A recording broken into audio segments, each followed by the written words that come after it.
Kris Krohn here, welcome to REI TV. This week we're talking about retirement. We're talking about real estate. Real estate and retirement? Now that sounds funny, not for the wealthy. Financial freedom. How would you define that? What is that? Being able to support yourself on your income. So let's say that you wanted to retire with $50,000 a year.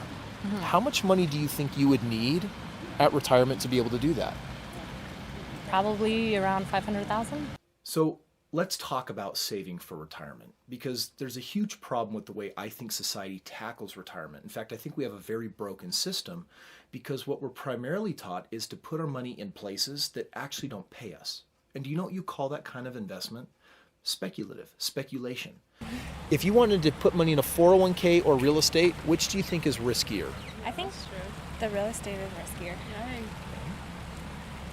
The 401k is pretty stable. As a general rule of thumb, I never put my money into something that doesn't pay me every single month. And yet we're really trained, put your money in a 401k, in an annuity, put it in these things. You'll get charged fees. Other people will make money. You're going to be penalized if you try to access and touch your money. Meanwhile, it's going to pay you zilch. A lot of people get into real estate because they want to get this thing called a residual income. Own the house, have this residual. Do you think residual income is real, or do you think it's a myth? Okay. I also have no idea. So there's a world of a difference between the accumulation mindset and a cash flow mindset. In general, society says you've got to accumulate yourself to freedom. You've got to save, save, save. You got to put money in 401ks, IRAs, pay off that house. You've got to save a chunk of money.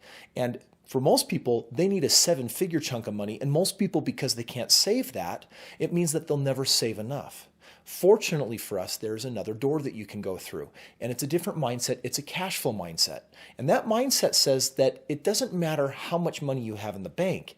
It says, what are your assets spinning off in terms of residual income every month? Because once they produce enough residual income, then you can retire. Now, when you compare the two against each other, one of these is very feasible and the other isn't. In one of them, we can't accumulate enough to get to freedom, but in the other scenario, we can produce enough residual income to cover all of our expenses and then some. Take the stock market, for example. You take your money, you put it into the stock market. Maybe it's in some kind of mutual fund, or maybe it's directly in the stock market. Well, when you put your money there, you're on this roller coaster, right? It goes up, it goes down. And when it goes up, you're really happy. When it goes down, you're really sad. And we're going to play this long-term average. But all the while, what's it paying you? Nothing. Now, let's be honest. I'm a real estate guy, so you really didn't expect me to be a huge fan of the stock market, right? There's actually something that I like less than the stock market, and it's annuities. The reason why I don't like annuities is it's because it's like the stock market, but then the financial planner traps the money in it and says that you have to wait for 3, 5, 7 years or else you're going to be penalized. Normally, you can put money in the stock market. There's no penalty associated with it. And that annuity, when you look at what it kicks off, it's a fraction of what real estate can give you. So I know a lot of people, they finally get to retirement. They're thinking, well, I've had my money in the market, my entire life, 401ks, IRAs. Now let's listen to the planner and annuitize it. And it's going to kick off a really tiny little bit of money. And here's the deal.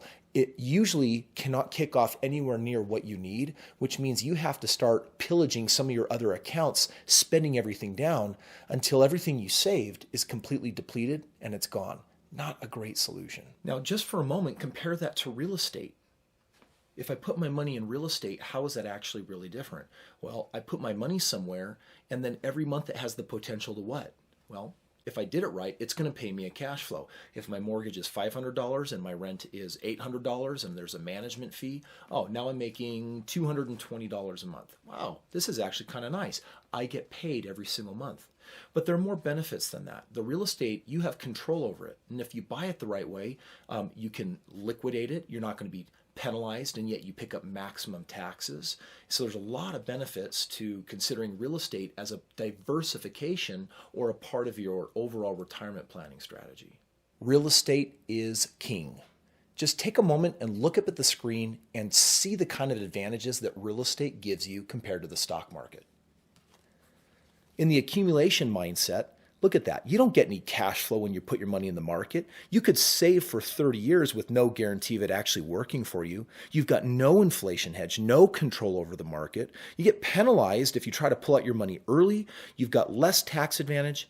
But worst of all, there's this fear of running out because you're never going to have enough. Now check out the other side.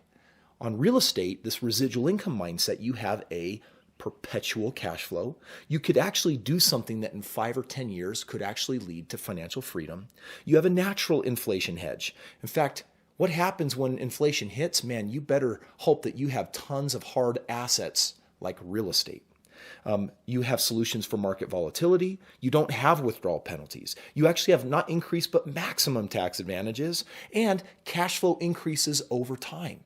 Friends, for all these reasons, I love real estate. I invest in real estate. That is the one safe, secure investment with this philosophy, strategy, and system I'm always going to go after. So commit to learn everything that you can about it and abandon this accumulation mindset and head into the world of residual income, because with less time and less effort, you can actually realistically get where you want to be. Thank you for joining us on REI TV today. Hope you enjoyed the information we shared. We've got more coming next week, and if you subscribe, I'll make sure to let you know about it. Thanks.